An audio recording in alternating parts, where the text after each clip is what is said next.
Bulan ini kita akan masuk dalam satu seri khotbah yang spesial. Judulnya adalah kelegaan bagi jiwamu. Ya, jadi kita akan bicara tentang masalah di dalam jiwa dan bagaimana kita bisa dipulihkan sehingga kita bisa mengalami kelegaan. Kenapa? Karena Tuhan menciptakan kita itu lengkap. Roh, jiwa, dan tubuh. Jadi kalau rohnya yang bermasalah, rohnya yang butuh dipulihkan. Kalau tubuhnya yang bermasalah, tubuhnya butuh disembuhkan. Demikian pula sekarang yang akan kita bicarakan jiwa. Kalau jiwa kita punya masalah, jiwa kita juga butuh untuk dipulihkan. Khususnya hari-hari ini. Banyak orang punya masalah dalam jiwanya. Yang di zaman kita sekarang disebut sebagai mental health issue. Atau masalah kesehatan jiwa. Ya, banyak orang sadar terhadap hal-hal yang terjadi di dalam tubuh kita. Kalau tubuh kita sakit, kita segera sadar, kita pergi ke dokter, kita minum obat, harus dirawat ini dan itu supaya sembuh.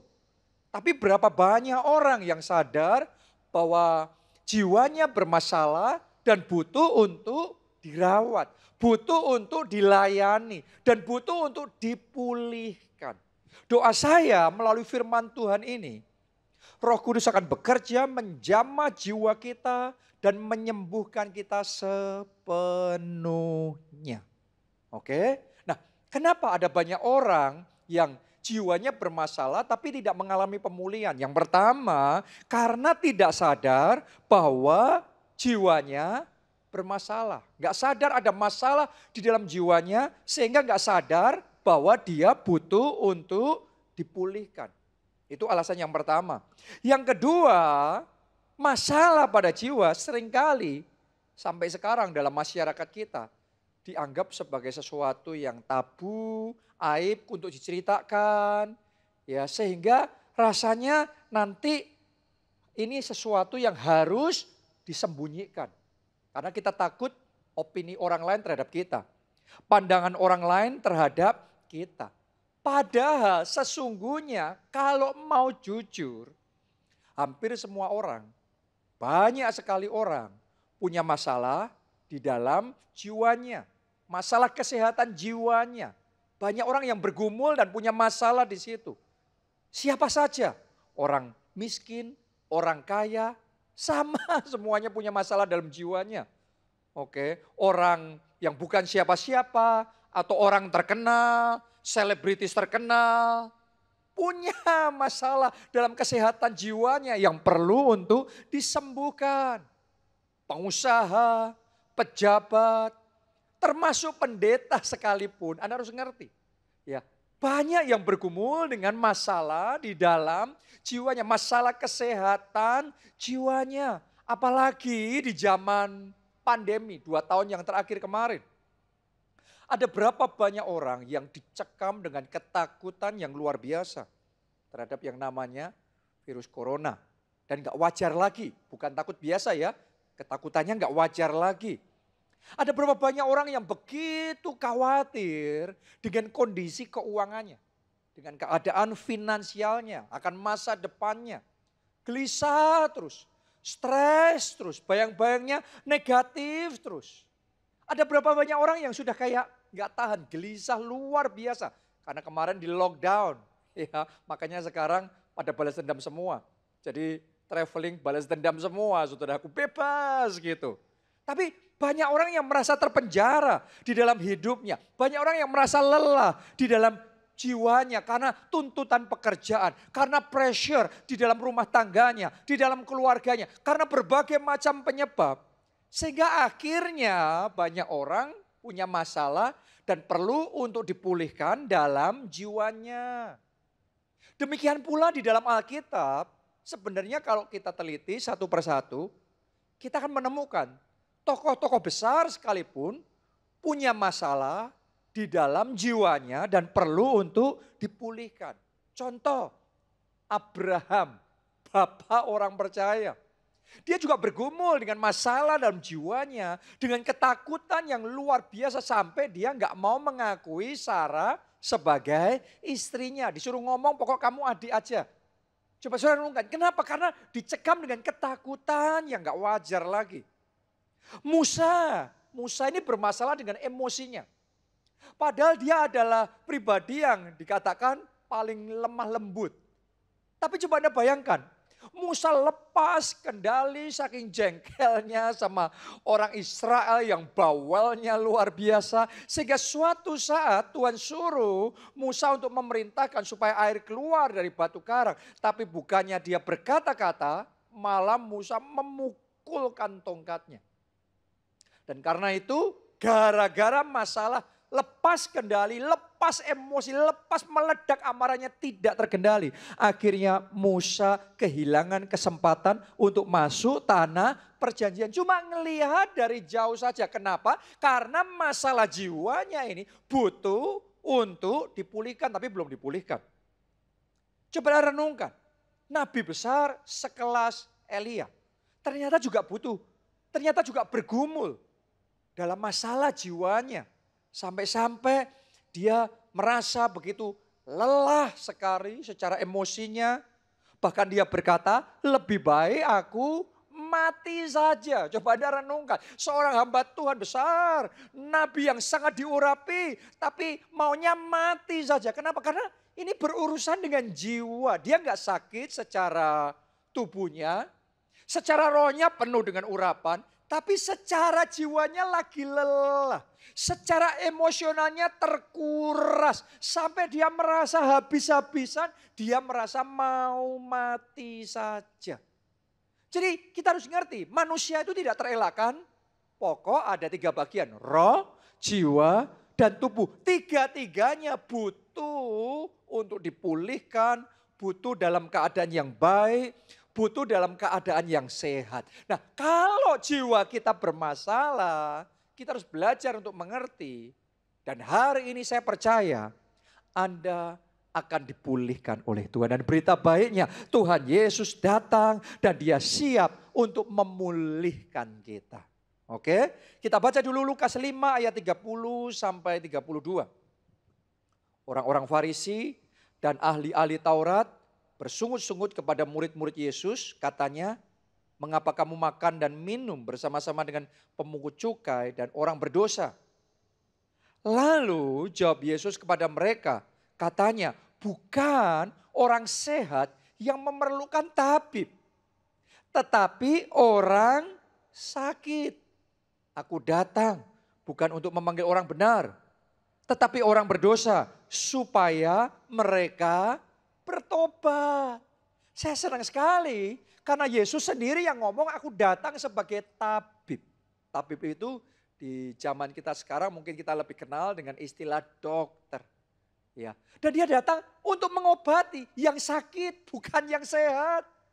Jadi walaupun di sana, di luar sana, orang mungkin berpikir kalau Anda punya masalah dengan jiwa itu sesuatu yang memalukan.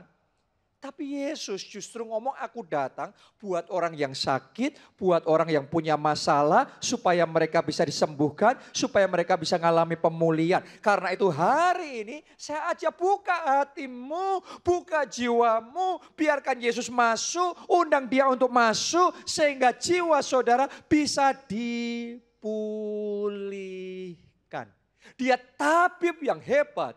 Dia bisa sembuhkan roh saudara, dia bisa sembuhkan tubuh saudara, dia juga bisa sembuhkan jiwa Anda. Ayo kita baca Mazmur 34 ayatnya yang ke-19.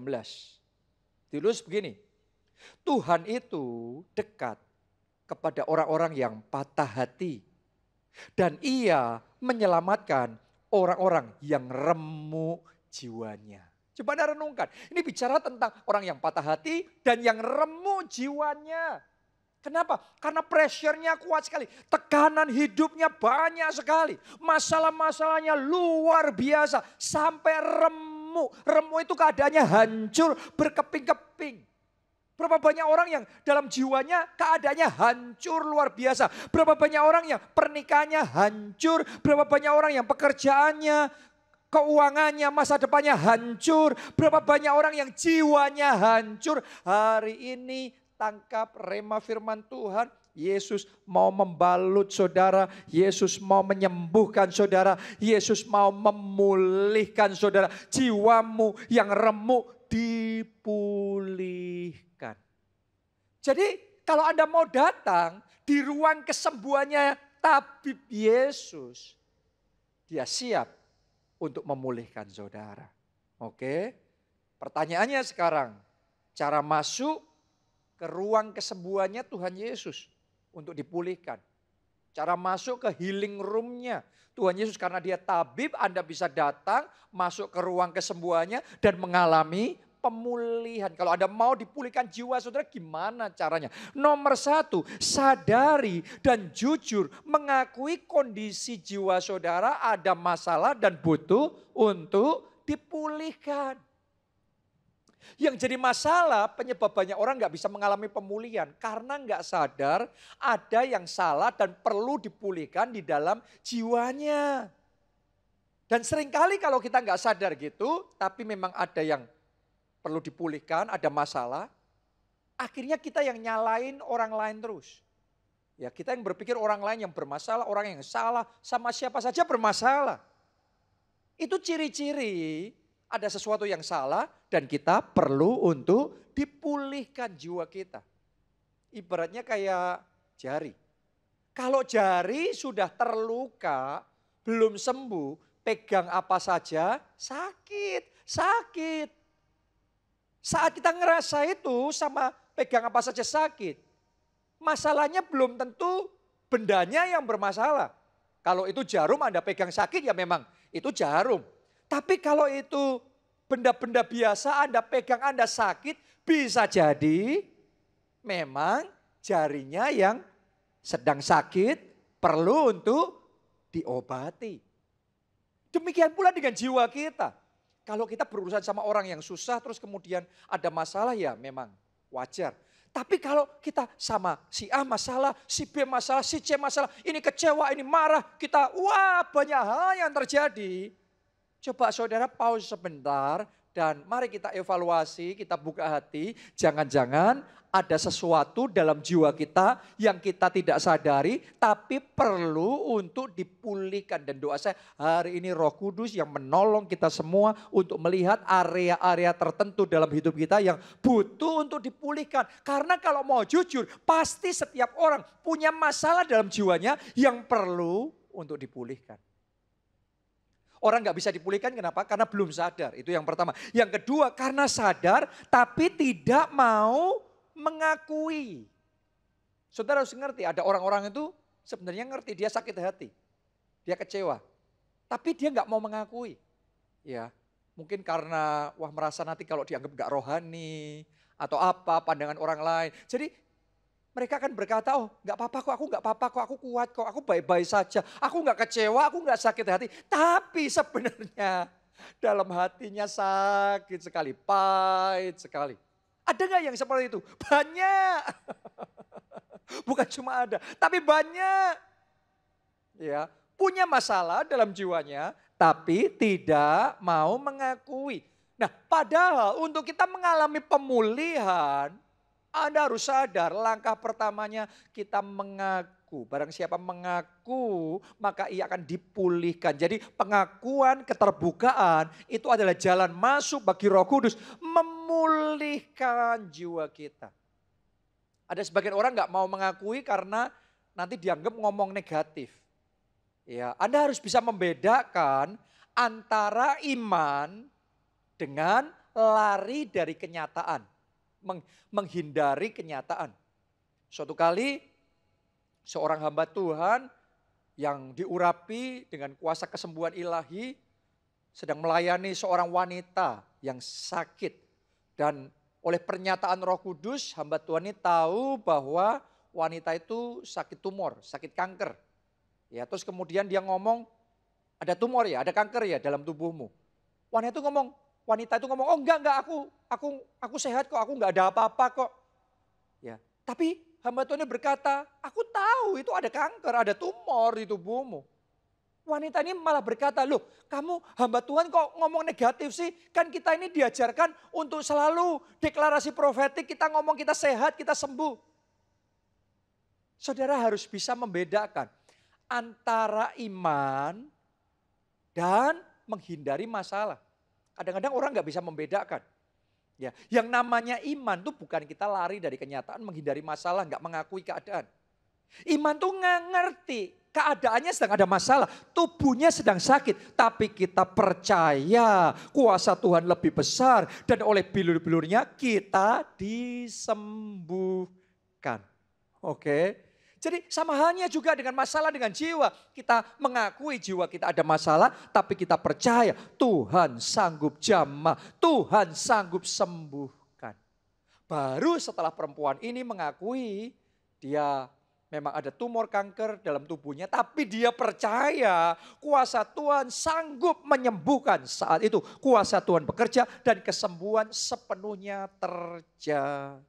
Ada yang sakit, terima kesembuhan saudara. Tubuh saudara ada sakit, sekarang terima kesembuhan saudara. Yang di jiwanya ada sakit, sekarang saat ini juga kasih Tuhan menjamah dan menyembuhkan, memulihkan saudara. Oke, jadi mari kita buka hati dan berani jujur, berani ngomong. Jangan sampai kita ini termakan dengan tipu daya sosial media. Alasan sebagian orang nggak mau jujur, mengakui keadaannya karena kalau kita ngelihat di sosial media seolah-olah kehidupan mereka begitu perfect, begitu sempurna, begitu indah. Pasangan yang serasi, keluarganya luar biasa ideal banget, kayaknya nggak ada masalah. Anda harus sadar sosial media itu dibuat untuk image.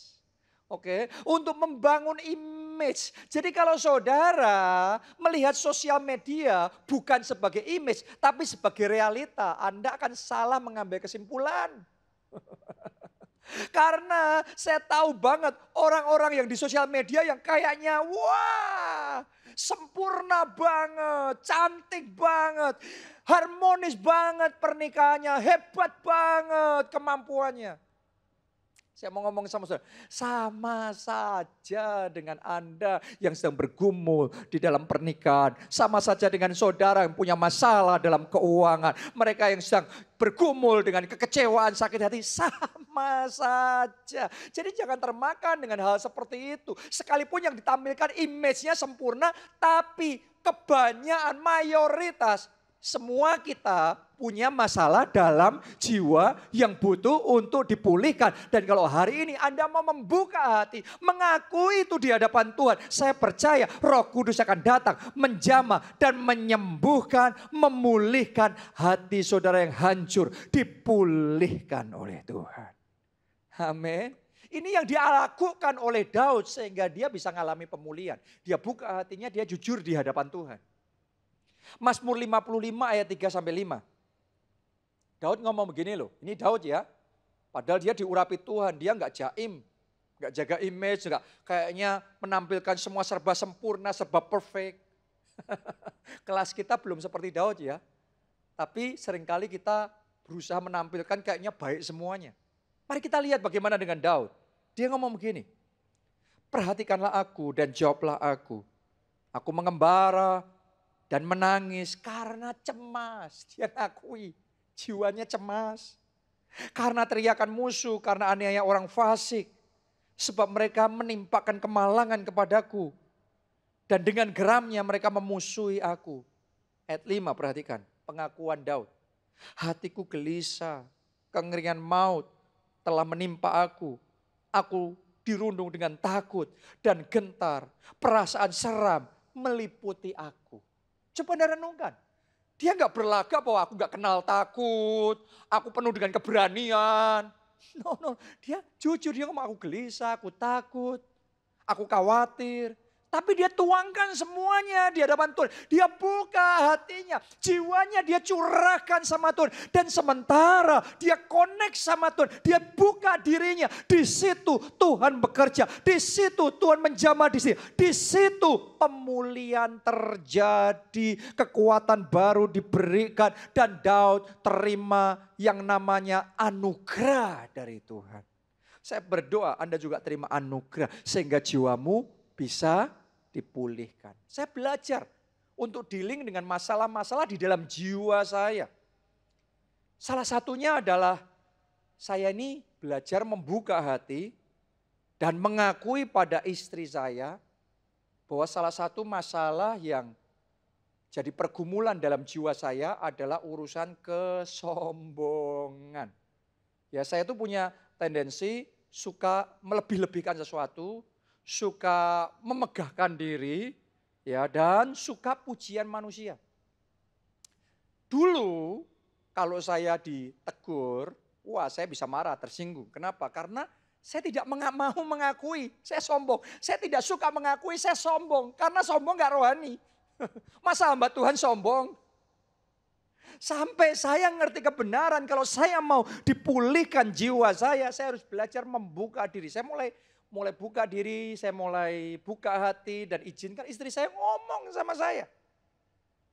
Hal-hal tertentu dia ngomong sama saya sengaja membuka diri, ngasih kesempatan dia ngomong sama saya. Dan di situ saya belajar benar-benar kuasa di dalam keterbukaan. Kuasa di dalam pengakuan, di situ Roh Kudus bekerja, melalui istri saya Roh Kudus mulai bicara, dan satu persatu saya mulai bisa berurusan dengan diri saya sendiri. Yang tadinya sukanya melebih-lebihkan, sekarang saya belajar ngomong ya apa adanya aja. Yang tadinya sukanya kayak memegahkan diri, kalau cerita kayaknya yang wah hebat saya. Sekarang saya belajar kalau saya cerita dalam semua kesaksian, biarlah yang dimegahkan hanya nama Yesus. Biarlah yang dipermuliakan hanya nama Yesus. Kalau dulu saya menikmati puji-pujian manusia, sekarang saya belajar ngejar hanya pujian dari Tuhan saja. Dan sementara saya membuka diri saya itu dari waktu ke waktu, yang namanya roh kesombongan itu mulai dikikis. Yang namanya kesombongan itu mulai dipotong satu persatu. Saya bukan ngomong bahwa saya sudah berhasil total ya, tetapi saya bisa merasakan perbedaannya yang nyata antara sebelum dan sesudah membuka diri. Dari situ Tuhan bekerja dan dari situ jiwa saya dipulihkan. Kita masing-masing punya masalah tertentu di dalam jiwa kita. Mungkin Anda bukan bermasalah dalam kesombongan, tapi mungkin masalah saudara justru minder, rendah diri. Atau mungkin masalah saudara ada ketakutan, kekhawatiran. Atau mungkin masalah saudara ada kepahitan, sakit hati. Atau mungkin masalah saudara adalah kekhawatiran, stres, depresi yang berat. Mari belajar mengakui jujur di hadapan Tuhan. Tuhan akan menjamah dan memulihkan saudara. Terbuka, jujur di hadapan Tuhan. Yang kedua, supaya kita bisa dipulihkan, yang kedua, perlu kita memiliki kemauan untuk pulih. Masih ingatkah kisah tentang Bartimius yang buta yang memanggil-manggil, Yesus anak Daud, kasihanilah aku. Yesus anak Daud, kasihanilah aku. Sampai akhirnya Yesus panggil dia. Dan Yesus ngomong begini, apa yang engkau mau aku perbuat bagimu. Kayaknya pertanyaan Yesus ini membingungkan. Gak perlu dipertanyakan, wong dia buta ya tentunya dia mau disembuhkan. Tapi Yesus tetap bertanya, apa yang engkau mau aku perbuat bagimu. Baru setelah Bartimius ngomong, Tuhan sembuhkan aku.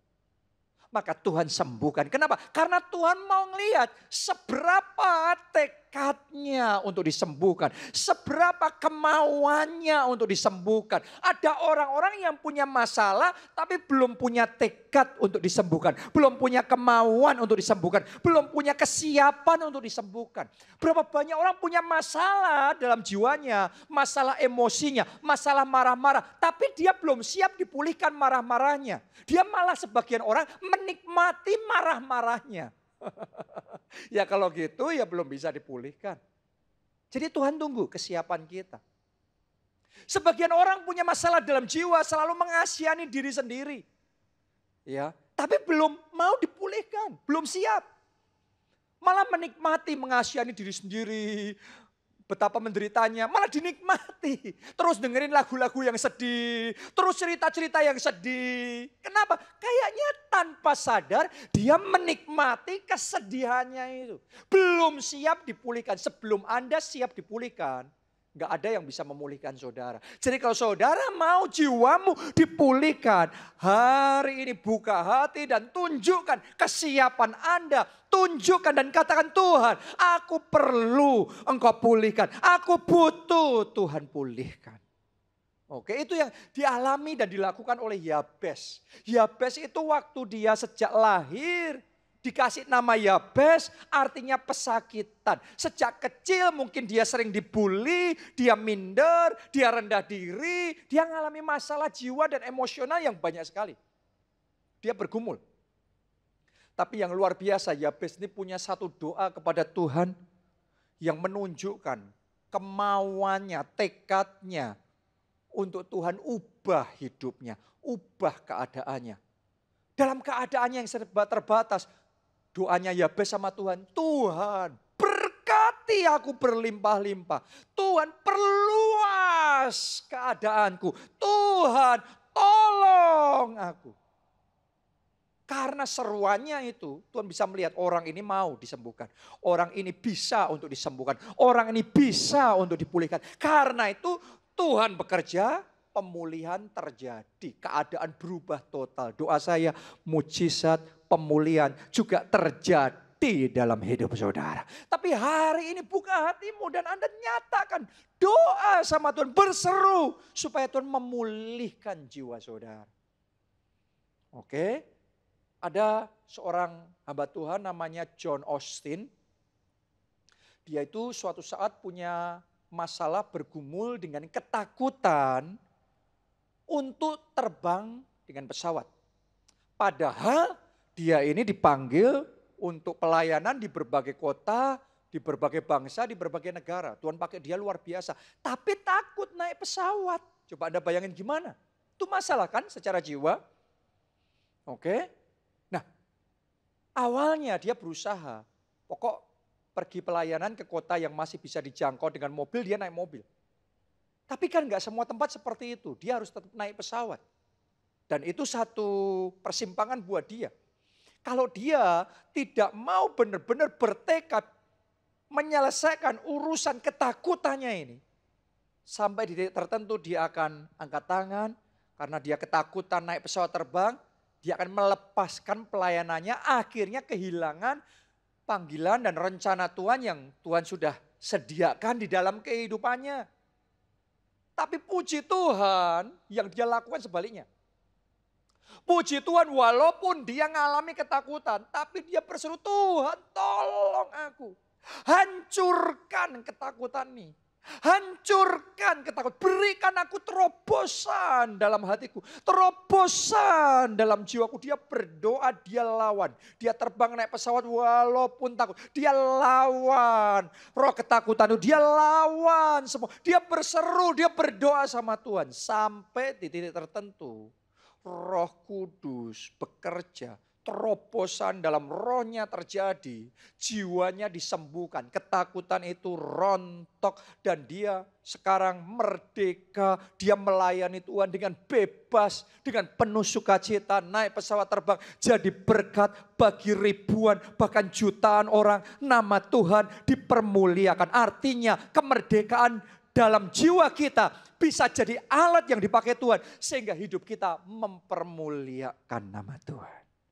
Oke, buka hatimu supaya jiwamu bisa dipulihkan oleh Tuhan. Sekarang yang terakhir, yang ketiga. Serahkan diri sepenuhnya kepada Tuhan. Kalau engkau mau jiwamu dipulihkan, belajar serahkan diri sepenuhnya. Surrender sama Tuhan untuk Tuhan bekerja dan memulihkan Anda. Kenapa? Karena Tuhan itu tabib. Ibaratnya kalau saudara pergi ke dokter. Ya, tapi saudara nggak surrender. Anda nggak mau kooperatif dengan dokternya. Dokternya mau periksa, Anda ngomong, jangan, nggak mau. Dokternya mau suntik, Anda ngomong, no, nggak mau. Anda nggak kooperatif, Anda nggak bisa diobati, nggak bisa disembuhkan. Demikian halnya jiwa kita sama Tuhan. Untuk Tuhan memulihkan jiwa kita, belajar surrender. Belajar berserah sama Tuhan. Ketika engkau berserah, engkau buka hidupmu. Tuhan yang akan datang. Tangan kasih-Nya menjamah jiwamu. Jiwa yang remuk akan disembuhkan dan dipulihkan. Hati yang sudah lesu akan disegarkan dan diberikan kekuatan yang baru yang daripada Tuhan. Ayo kita baca Mazmur 147 ayatnya yang ketiga. Ia menyembuhkan orang-orang yang patah hati dan membalut luka-luka mereka. Coba Anda renungkan ini. Dibalut lukanya, orang kalau lagi sakit dibalut lukanya, rasanya tambah sakit. Tapi butuh surrender supaya bisa dibalut dan disembuhkan. Belajar kooperatif sama Tuhan. Surrender. Satu ayat yang terakhir ya. Mazmur 55 ayat 23a. Serahkanlah khawatirmu kepada Tuhan, maka Ia akan memelihara engkau. Anda yang punya masalah dalam jiwa, penuh dengan kekhawatiran, ketakutan, belajar. Surrender. Berserah. Firman Tuhan ngomong serahkan kekhawatiranmu. Kekhawatiran itu jangan disimpan sendiri. Serahkan. Ketakutanmu serahkan. Kekecewaanmu serahkan sama Tuhan. Depresimu, stresmu, frustrasimu. Serahkan semuanya sama Tuhan. Kenapa? Karena Tuhan akan memelihara. Tuhan yang akan menguatkan. Tuhan yang akan menyembuhkan. Tuhan yang akan menyegarkan. Tuhan yang akan memulihkan. Oke? Belajar surrender. Berserah sama Tuhan. Itu yang dilakukan oleh Pak Obadja. Kita semua ingat sama kesaksian Pak Obadja. Bagaimana karena dia bermasalah dengan rambutnya yang rontok terus. Justru karena itu dia buka hati. Dia percaya sama Yesus, terima Yesus sebagai Tuhan dan Juru Selamat. Di situ rohnya diselamatkan. Bukan hanya rohnya. Tapi tubuhnya ngalami kesembuhan. Masalah rambutnya disembuhkan. Tapi tahukah saudara, walaupun rohnya sudah diselamatkan, tubuhnya sudah disembuhkan, tapi jiwanya gara-gara masalah rambut rontok itu selama bertahun-tahun dia minder, dia rendah diri, ternyata belum pulih. Jadi Anda yang sudah terima Yesus, Anda harus ngerti. Bukan berarti kalau roh kita sudah diselamatkan, jiwa kita maka sudah sepenuhnya pulih. Hari ini buka hatimu. Izinkan Roh Kudus bekerja memulihkan jiwa saudara. Itu yang dilakukan Pak Obadja. Akhirnya dia belajar surrender. Berserah penuh sama Tuhan.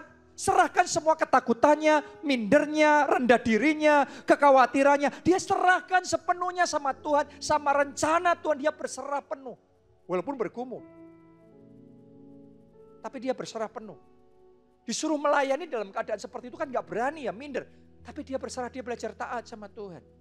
Dia buka hatinya, dia minta Tuhan penuhi aku. Sampai akhirnya dia mengalami kepenuhan Roh Kudus. Sampai akhirnya terobosan rohani terjadi. Dan begitu terobosan rohani terjadi, tiba-tiba mindernya lenyap.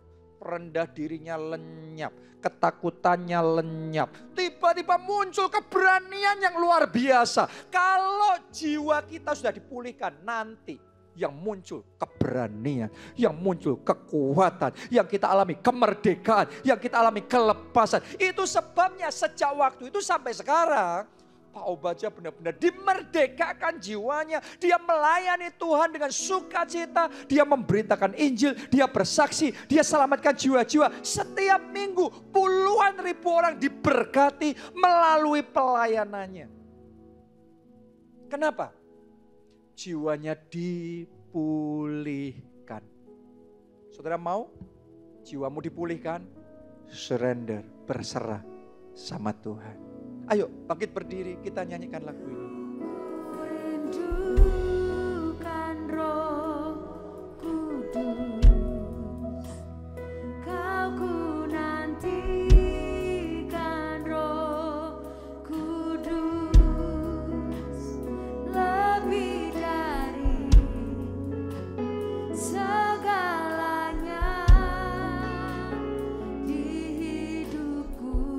Bersama-sama, mari kita katakan, Kau ku perlukan Roh Kau Kudus. ku perlukan Roh Kudus. Kau ku butuhkan Roh Kudus. Lebih dari semua yang ada di Mari semuanya angkat dua tangan tinggi-tinggi. Katakan, berhembuslah oh Roh Kudus.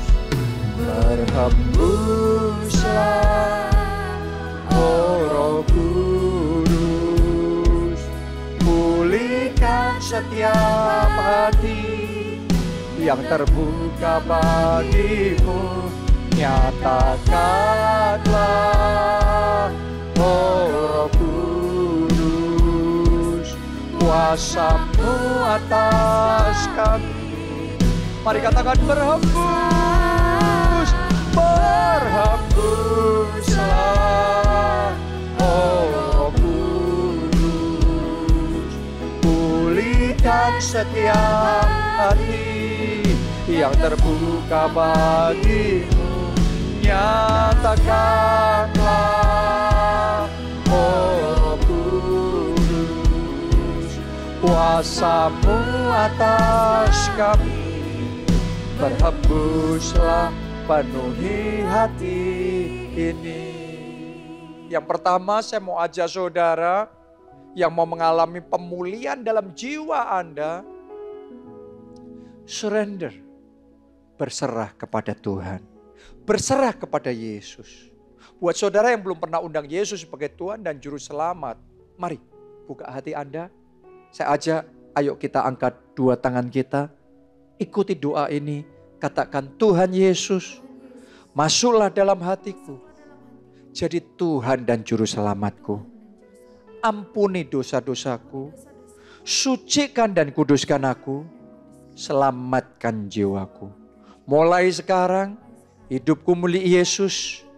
Dan aku percaya aku sudah diselamatkan. Terima kasih Tuhan. Amin.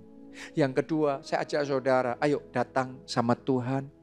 Buka hati, jujur di hadapan Tuhan. Karena kejujuran, keterbukaan, jalan masuknya Roh Kudus untuk memulihkan jiwa kita. Dan yang kedua, saudara, dengan tekad hati yang kuat, Anda ngomong, Tuhan, aku mau Tuhan dipulihkan. Biar Tuhan melihat bahwa engkau bisa dipulihkan. Engkau siap untuk dipulihkan.